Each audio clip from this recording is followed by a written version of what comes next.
વિદ્યાર્થી મિત્રો, આપણે પાઠ નંબર 13 સ્વચ્છતાની વાત કરી ગયા ને પહેલા વિડીયોમાં. આજે આપણે એના શબ્દાર્થ, અભ્યાસ અને સ્વાધ્યાયની વાત કરશું. તો શબ્દાર્થમાં પહેલો શબ્દાર્થ છે સ્વચ્છતા એટલે સફાઈ, નિર્મલતા. છિલકા એટલે ફળ આદિ આવરણ, કોઈ પણ ફળનું ઉપરનું જે ફોતરું હોય ને. બદબુ, દુર્ગંધ અથવા તો બુરી ગંધ. ઉત્સાહ એટલે ઉમંગ, જોશ. પ્રથમ એટલે પહેલા, કૂડા દાન, કચરા ડાલને કા પાત્ર એટલે કે જે કચરો નાખવાનું સાધન. દોષ, અવગુણ અથવા અપરાધ. ઉપહાર એટલે ભેટ, નજરાની કે વસ્તુ, આપણે ગિફ્ટ કહીએ ને, કંઈ આપીએ કોઈને ખુશીથી. સપ્તાહ એટલે 7 દિનો કા સમૂહ. મોહલ્લા એટલે ગલી અથવા તો શેરી, ગુજરાતીમાં આપણે એને કહીએ. હવે આપણે અભ્યાસની વાત કરશું. અભ્યાસમાં પહેલો પ્રશ્ન છે, निम्नलिखित प्रश्नों के उत्तर लिखिए. पहला प्रश्न, आप अपनी पाठशाला में किन किन चीज़ों की सफाई करते हैं? तो एनो जवाब, हम अपनी पाठशाला में कमरे, कार्यालय, कुर्सी, मेज, शाम फलक, मैदान, बगीचा आदि की सफाई करते हैं. दूसरा प्रश्न, गंदगी से हमें कौन कौन सी बीमारियां होती है? गंदगी से हमें उल्टी, दस्त, जुकाम, बुखार, दांत, खुजली आदि बीमारियां होती है. तीसरा प्रश्न, सफाई के लिए किन किन चीज़ों का उपयोग किया जाता है? सफाई के लिए झाड़ू, तसले, फिनाइल, ब्रश आदि का उपयोग किया जाता है. चौथा प्रश्न, पाठशाला के अलावा आप कौन कौन सी जगह सफाई का काम करते हैं? पाठशाला के अलावा मैं એટલે કે હું अपने घर की सफाई करती हूँ. मैं दररोज मेरा कमरा साफ करती हूँ. इस तरह अपने हिसाब से आप जवाब लिख सकते हैं. प्रश्न यहाँ 3 था ना, पूरा थिया. चौथो, पाठशाला के अलावा आप कौन कौन सी जगह हो गया. अब प्रश्न स्वाध्याय का. पहला प्रश्न है, अजय के मोहल्ले में मोहन ने क्या देखा? पाना नंबर 95 बराबर. एમાં निम्नलिखित प्रश्नों के उत्तर लिखिए. पहलो प्रश्न, अजय के मोहल्ले में मोहन ने क्या देखा? अजय के मोहल्ले में मोहन ने कूड़ेदान को बाहर कूड़ेदान के अलावा बाहर फैला हुआ कूड़ा देखा, भिनक रही मक्खियाँ और चारों ओर फैली गंदगी देखी. मोहल्ले में गंदगी क्यों फैली हुई थी? बीजो प्रश्न, लोग कूड़ेदान में कूड़ा न डालकर सड़क पर ही डाल देते हैं और सफाई की चिंता नहीं करते थे, इसलिए मोहल्ले में गंदगी फैली हुई थी. तीजो प्रश्न, अध्यापक बच्चों को अजय के मोहल्ले में क्यों ले गए? क्योंकि बच्चों के द्वारा साफ करवाना चाहते थे. अजय का मोहल्ला था ना वो, वे लोगों को समझाना चाहते थे कि कूड़ा कूड़ेदान में ही डाले, क्योंकि गंदगी से रोग फैलते हैं. चौथा प्रश्न, हम नगर पालिका की मदद कैसे कर सकते हैं? कैसे करते हैं तो कर सकते हैं. हम कूड़ा कूड़ेदान में ही डालकर तथा अपने मोहल्ले की सफाई खुद करके नगर पालिका की मदद कर सकते हैं.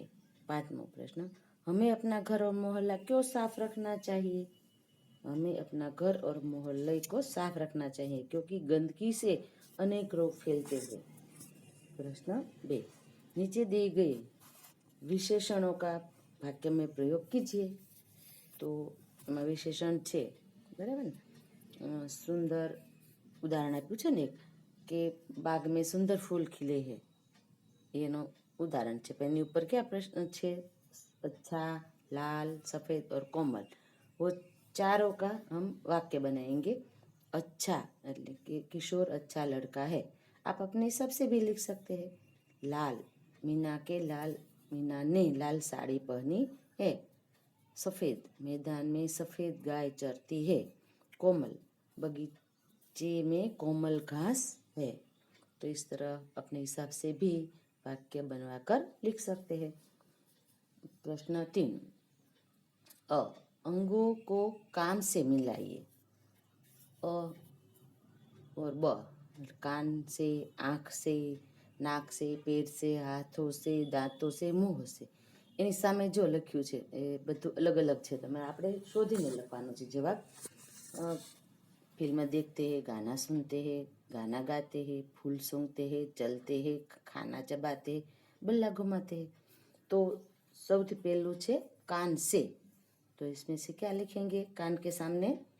तो कान के सामने लिखेंगे हम गाना सुनते हैं, आँख से फिल्म देखते हैं, नाक से फूल सूंघते हैं, पैर से चलते हैं, हाथों से बल्ला घुमाते हैं, दांतों से खाना चबाते हैं, मुंह से गाना गाते हैं।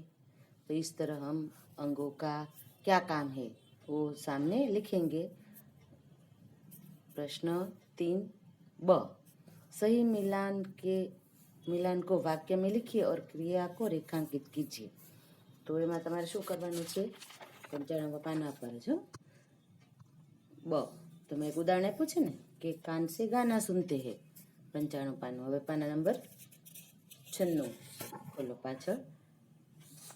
તો હવે આપણે જે લખ્યું હતું ને કે कान से क्या करते हैं? गाना सुनते हैं। तो क्रिया क्या है? सुनते हैं, बराबर। आँख से तो कि फिल्म देखते हैं नीचे લીટી કરવાની છે રેખાંકિત, બરાબર। નાક से फूल सूंघते हैं, तो सूंघते हैं એની નીચે લીટી કરવાની। पैर से चलते हैं, तो चलते शब्द है એની નીચે લીટી करो। हाथों से बल्ला घुमाते हैं, तो घुमाते हैं એની નીચે લીટી કરવાની। दांतों से खाना चबाते हैं, तो चबाते हैं એની નીચे લીટી करो। मुंह से गाना गाते हैं, तो गाते हैं वो क्रिया है ना, इसलिए उसके नीचे हम टिक करेंगे, रेखांकित करेंगे। इस तरह हम उसका जवाब लिखेंगे। अब प्रश्न 4 पाना नंबर 96, बराबर। उसमें क्या है? एक चित्र दिया गया है ना, वो चित्र में क्या है? तो वो देखकर दृश्य का वर्णन लिखना है। तो हम समझ सकते हैं कि दिया जल रहा है ना, तो वो किस त्यौहार का दृश्य होगा? तो आप तो सबका प्रिय त्यौहार है ना, यह दीपावली का दृश्य है, इस तरह लिखेंगे। दूसरा क्या लिखेंगे? यह पूरे घर में दीपक जलाए हैं, एक लड़का मिठाई खा रहा है। आप भी खाते हैं ना दिवाली के दिन, तो इस तरह लिखेंगे। बहुत से फटाके हैं, फटाका भी आपको अच्छा लगता है तो वो भी लिख सकते हैं, चित्र में भी दिख रहा है। इस दृश्य में 4 बच्चे हैं, तो वो भी लिख सकते हैं, 4 बच्चे हैं इस दृश्य में। यह यहाँ बड़े बड़े बम रखे हैं, तो वो भी आप देखते हैं ना, तो वो चित्र में देखकर ही लिखेंगे। तो इस तरह अपने हिसाब से यह चित्र का वर्णन कीजिए। अगर कोई दूसरा चित्र है तो उसका वर्णन भी आपको लिखना आता होगा, लिखना चाहिए। तो वो भी आप जो चित्र देखते हैं ना उसके बारे में लिखना शुरू कीजिए। आपका अक्षर भी अच्छा होगा और भी चित्र देखकर आप अपने हिसाब से दिमाग से सोचकर लिख सकेंगे। तो इस तरह लिखिए और रफ नोट में अपने अक्षर सुंदर से लिखकर अपना तरक्की करेंगे। निम्नलिखित प्रश्न 5, निम्नलिखित विषयों की पर चर्चा कीजिए। तो वो क्या है? तो मेरा गांव, मेरी दिनचर्या। आप कब जागते हैं, क्या करते हैं? तो अपने हिसाब से आप उसका जवाब लिख सकते हैं ना। जो जो करते हैं वो दिनचर्या होती है, तो वो भी आप अपने रफ नोट में लिख लीजिए। पाकी नोट में लखवानी जरूर नहीं, बराबर। तो प्रश्न 6, अपने आसपास के लोगों को स्वच्छता के प्रति जागरूक करने के लिए अपने साथियों को मिलकर पोस्ट बनाइए, यानी कि चित्र बड़ा सा बनाकर आप अपना काम कर सकते हैं। सार्वजनिक स्थानों पर लगाइए, क्योंकि वो चित्र देखकर ही लोग समझ जाएंगे ना कि स्वच्छता क्यों रखना चाहिए, स्वच्छता रखने के लिए हमें क्या क्या करना चाहिए। तो अब वो भी अपने मित्रों के साथ इस प्रवृत्ति करेंगे। तो आ रीते આપણે લખવાનું છે। प्रश्न 7, पता कीजिए और लिखिए, स्वच्छ रहने के लिए हमें क्या क्या करना चाहिए, क्या नहीं करना चाहिए, क्या करना चाहिए, क्या नहीं करना चाहिए, दोनों के बारे में आप अपने हिसाब से लिखेंगे। तो बाળકો અહીંયા આપણો સ્વચ્છતાનો પાઠ પૂરો થાય છે। આપણે રફ નોટમાં તમારે લખી લેવાનું છે, PDF હું મોકલીશ। આવજો બાળકો.